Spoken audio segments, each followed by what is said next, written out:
Lockdown 2 का दूसरा दिन है और इस बारे में हम आपको बताना चाहेंगे कि कुछ किसानों को जो है परेशानी आ रही थी, खासतौर पर यूपी की बात करें, यूपी और हरियाणा के जो किसान हैं, और दूसरा आड़तियों को लेकर जो है आज मीटिंग की गई है। करनाल के उपायुक्त जो है निशांत कुमार यादव यहाँ मीडिया को संबोधित करते हुए नजर आ रहे हैं, तो उन्हीं से हम जानना चाहेंगे सर क्या कुछ कहना चाहेंगे, आज जो मीटिंग हुई है उस बारे में क्या कुछ जानकारी देना चाहेंगे। देखिए, एक तो आज हमने एक बैठक की थी जो हमारे आड़ती हैं, उनके मंडियों के प्रधान हैं और जो हमारे मार्केट कमेटी सेक्रेटरीज हैं उनके साथ। तो उसमें जिस तरह की व्यवस्था बनी है कि पूरे करनाल में लगभग 162 परचेज सेंटर्स अभी बनाए गए हैं, मोर और लेस ये फाइनलाइज हो चुके हैं।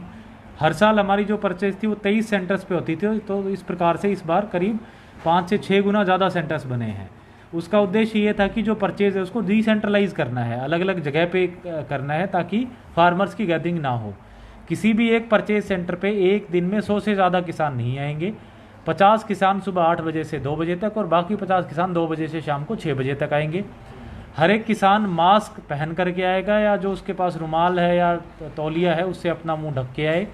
गेट पे गेट पास कटेगा, वहाँ पे उसको सैनिटाइज किया जाएगा, उसके ट्रैक्टर को, उसकी बुग्गी को, जिसमें भी वो लेके आएगा, साथ में उसको हैंड सैनिटाइज़र भी दिया जाएगा। हर एक परचेज सेंटर की डेली सैनिटाइजेशन होगी प्रॉपरली सॉल्यूशन के साथ। और किसानों की जो हमने टेबल सारणी बना दी है उनको एडवांस में फ़ोन जाएगा कि किस किसान को कौन से परचेज सेंटर पे कौन से तारीख को आना है।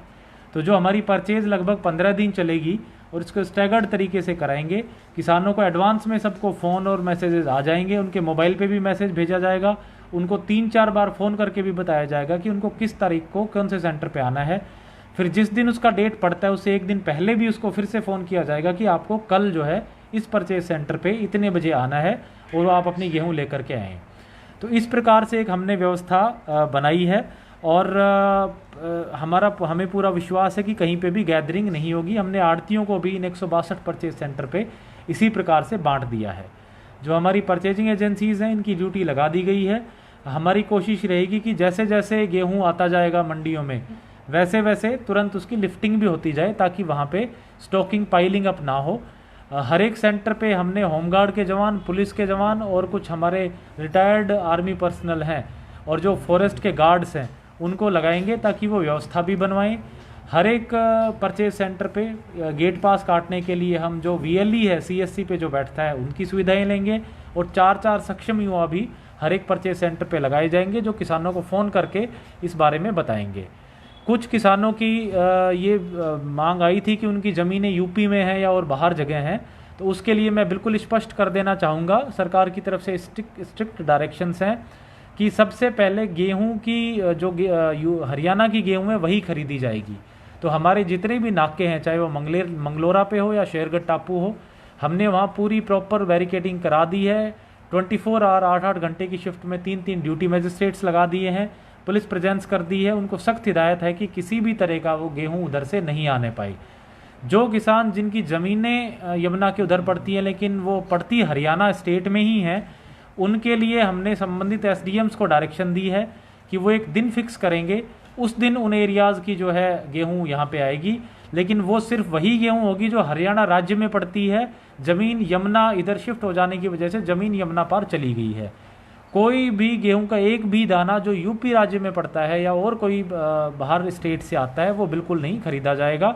आड़तियों को भी इसके डायरेक्शंस दे दी गई हैं और मैं सभी किसानों से भी इस बारे में ये आग्रह करना चाहूँगा। सर, आड़ती जो स्ट्राइक करने की बात कह रहे थे कि उनके खाते में सीधा पैसा आए, तो उसको लेकर के आड़ती मान गए? आड़ती आपके साथ मीटिंग हुई आज?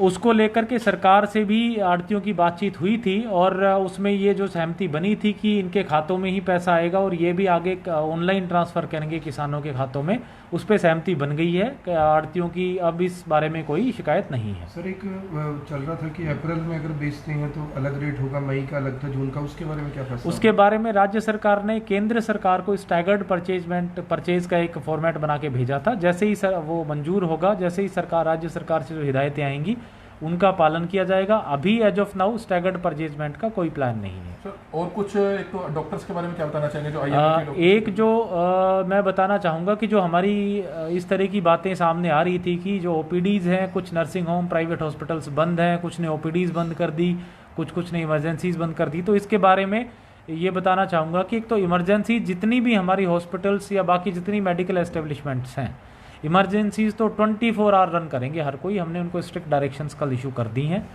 ओपीडीज हैं वो सब खोलेंगे, सुबह 9 बजे से 1 बजे तक खोलेंगे। उसका उद्देश्य ये है कि हमारी जो मेन कल्पना चावला है और मेडिकल कॉलेज है और सिविल हॉस्पिटल है, वहाँ पे एक तो वर्कलोड कम हो और जो लोगों को रूटीन हेल्थ चेकअप है उसके लिए ज़्यादा परेशान ना होना पड़े।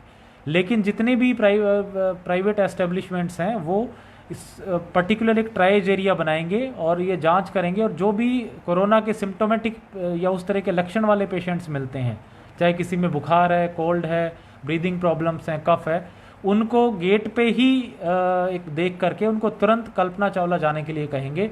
जो नॉन कोविड सिम्टोमेटिक पेशेंट्स हैं, यानी जिनके कोविड जैसे लक्षण नहीं है जिन पेशेंट के, सिर्फ उन्हीं का ही वो ट्रीटमेंट करेंगे।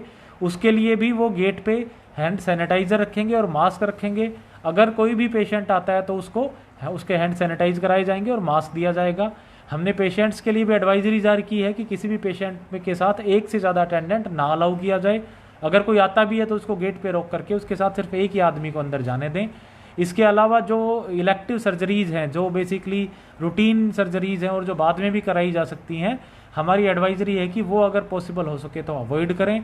और अगर कोई भी सिम्टम्स डेवलप करता है over a period of time, अगर कोई एडमिट है तो अस्पताल तुरंत उसकी सूचना कल्पना चावला में दे और उस पेशेंट को वहाँ पे शिफ्ट किया जाए। ओपीडी खुलने से रश काफ़ी ज़्यादा देखने को मिला सभी प्राइवेट हॉस्पिटल्स में। जो लोग रूटीन चेकअप के लिए आते हैं वो भी आने लगे हैं, तो ऐसे लोगों को आप मैसेज देना चाहेंगे कि इमरजेंसी के लिए ही आप ओपीडी में आए, क्योंकि रूटीन चेकअप में आएंगे तो कोई ना कोई अगर संक्रमित पेशेंट मिल जाता है तो वो भी आपको भी नुकसान पहुँचा सकता है। बिल्कुल, देखिए जो हॉस्पिटल एक्वायर्ड कोरोना है वो बहुत ज़्यादा इसका खतरा है, थ्रेट है। अगर हॉस्पिटल से कोई एक्वायर कर लेता है वहाँ जा, क्योंकि वहाँ हर तरह के पेशेंट्स आते हैं, तो खतरा बहुत बढ़ जाता है। जो रूटीन चेकअप है उसके लिए हमने 24 ओपीडी वैन शुरू की हुई हैं पूरे स्टेट में, जो कि हर एक गांव में जा जा करके पेशेंट्स को देख रही हैं। उनका 3 दिन का शेड्यूल बनाया गया है। हर 3 दिन के बाद हर एक गांव में एक बार फिर से वो वैन विजिट करेगी। तो रूटीन चेकअप्स आप वहाँ करवा लें, और जो इमरजेंसी सिचुएशंस है, जो अर्जेंट चीज़ें हैं, उन्हीं के लिए यहाँ पे आएँ। एक और हमने डायरेक्शन सारी मेडिकल एस्टेब्लिशमेंट्स को दी है, क्योंकि हमारे पास कुछ शिकायतें आ रही थी कि कोई भी इसके लिए इमरजेंसी चार्जेस नहीं करेगा रूटीन ओपीडीज़ में। सिर्फ ये कह के कि इमरजेंसी सिचुएशन है या लॉकडाउन है, इसके बिहाफ पे कोई भी एक्स्ट्रा चार्जेस कोई भी नहीं लेगा। सर, क्या मजदूरों से बात हुई है, क्योंकि ज़रूरत पड़ेगी मंडियों के अंदर 162 केंद्र आपने बनाए हैं तो? जी, हमारे यहाँ टोटल जो 780 के करीब लेबर है उनसे हमने ऑप्शंस दी हैं, उनसे बात भी करी जा रही है। जितने भी जो हमारे प्रवासी मजदूर हैं वो या प्रवासी लोग हैं, वो जितने भी इच्छुक होंगे उन सबको यहाँ पे मंडियों में या खेतों में रोज़गार दिया जाएगा। और हम ये अश्योर कराएंगे कि उनको जो उनकी वेजेस हैं, जो मेहनताना है, वो समय पे मिले और पर्याप्त मात्रा में मिले। तो स्कूल फीस को लेकर के दोबारा से आप पेरेंट्स को क्या मैसेज देना चाहेंगे, क्योंकि पेरेंट्स जो है अभी भी कहीं ना कहीं चिंतित हैं, मीडियम क्लास के जो लोग हैं खासतौर पर, वो कह रहे हैं कि उनके पास पैसा नहीं है, वो फीस कैसे जमा कराएंगे, इस बारे में दोबारा से बताना। देखिए, स्कूल फीस के बारे में सरकार की हिदायतें बड़ी क्लियर हैं। जो पेरेंट्स फीस इच्छुक वॉलंटरली देना चाहते हैं उनसे फीस ले लें। किसी भी अभिभावक को फोर्स ना किया जाए कि वो अपने बच्चे के फीस जमा कराएंगे। और अगर कोई भी स्कूल इस तरह के मैसेजेस पेरेंट्स को भेजता है या इस तरीके से फोर्स करता है तो उनके खिलाफ वो कार्रवाई का पात्र होंगे। आने वाले समय में दुकानों को खोलने की, कुछ और उद्योगों, छोटे उद्योगों की खोलने की कोई जानकारी? तो उसके लिए मैं क्लैरिफाई करना चाहूँगा, क्योंकि जो कल 14 के बाद जो एक्सटेंशन हुआ है उसको लेकर के कुछ कन्फ्यूजन्स थी। तो इसके बारे में मैं बताना चाहूँगा कि जो लॉकडाउन है 20 तारीख तक एज इट इज चलेगा, ऐसे कि ऐसे 20 तारीख से कुछ चीज़ों में छूट दी जाने के प्रावधान हैं। वो एक डिटेल गाइडलाइन भी आ गई है, हम समय समय पर सर्कुलेट भी कराएंगे, उसके हिंदी इंग्लिश दोनों मीडियम्स में करा देंगे। 20 तारीख से जिन चीज़ों में मेन छूट दी जाएगी वो है जो ग्रामीण विकास के कार्य हैं, रूरल डेवलपमेंट के कार्य हैं, चाहे वो नरेगा के कार्य हों, कंस्ट्रक्शन वर्क हों, उनको छूट दी जाएगी। उसके अलावा जो हमारी इंडस्ट्रीज है जो म्यूनिसिपल लिमिट्स के बाहर हैं, जो ग्रामीण क्षेत्रों में है, वहाँ पे भी संबंधित कुछ प्रिकॉशंस के साथ छूट दी जाएगी।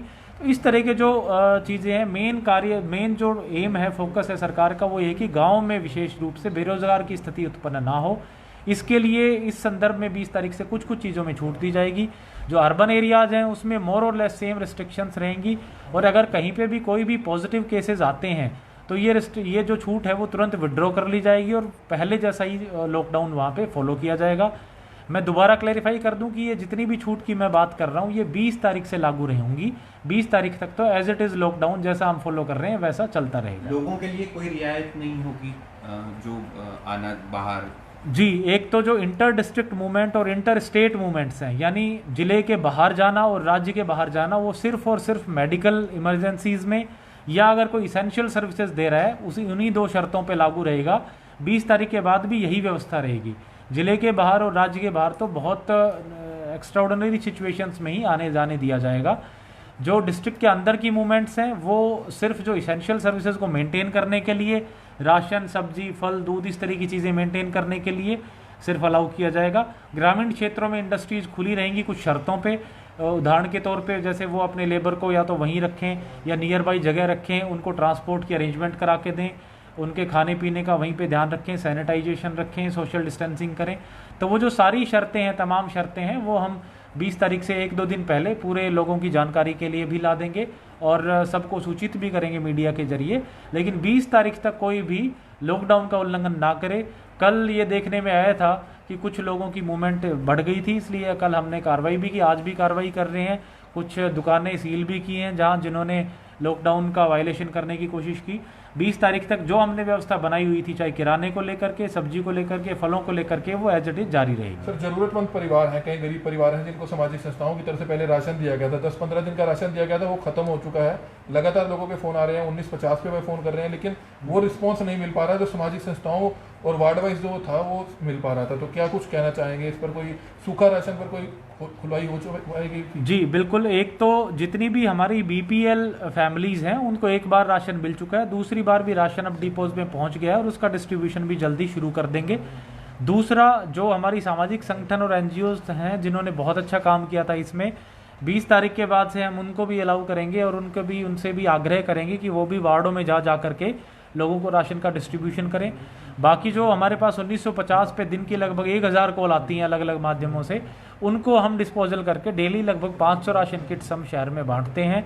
जो बना बनाया खाना है वो भी 5 से 7 हज़ार फूड पैकेट्स जो है वो हर समय अवेलेबल करा जा रहा है। तो जितनी भी लोगों की जो डिमांड्स आती हैं हम पूरी कोशिश कर रहे हैं कि उनको फुलफिल करें। कई जगह ऐसी कंप्लेंट भी आ रही है कि जो राशन लेके लोग चक्की पे जाके बेच रहे हैं, किराने की दुकानों पे जाके बेच रहे हैं, तो मतलब ऐसे उसमें क्योंकि डिपो होल्डर तो प्रोवाइड करवा रहे हैं, कहीं ना कहीं लोग भी मतलब इस चीज़ का नाजायज़ फ़ायदा उठा रहे हैं। जी बिल्कुल, ये देखो बहुत ही निंदनीय बात है और अगर इस तरीके की कोई चीज़ करता है तो बड़ी अमानवीय भी है कि इस तरह की इमरजेंसी की सिचुएशन में कोई अपने सिर्फ पैसे के लिए इस तरह की घटनाएं कर रहा है। तो अगर इस तरीके से कोई पकड़ा जाता है तो सख्त से सख्त कार्रवाई करेंगे। डिजास्टर मैनेजमेंट एक्ट फोर्स में है, एपिडेमिक्स एक्ट है, तो हमारे पास पर्याप्त मात्रा में धाराएं और कानूनी प्रावधान हैं इन चीज़ों को रोकने के लिए। सर, सरसों की फसल करनाल में ज़्यादा तो नहीं है, लेकिन जितनी भी है क्या उसको लेकर आपके पास इनपुट्स आ रहे हैं? किस तरह? सरसों की जो हमारी खरीद है वो कल से शुरू हो चुकी है। आज बल्कि मैंने घरोंडा मंडी का दौरा भी किया था और वहाँ पे जो उनकी तैयारियां हैं उनको देखा था।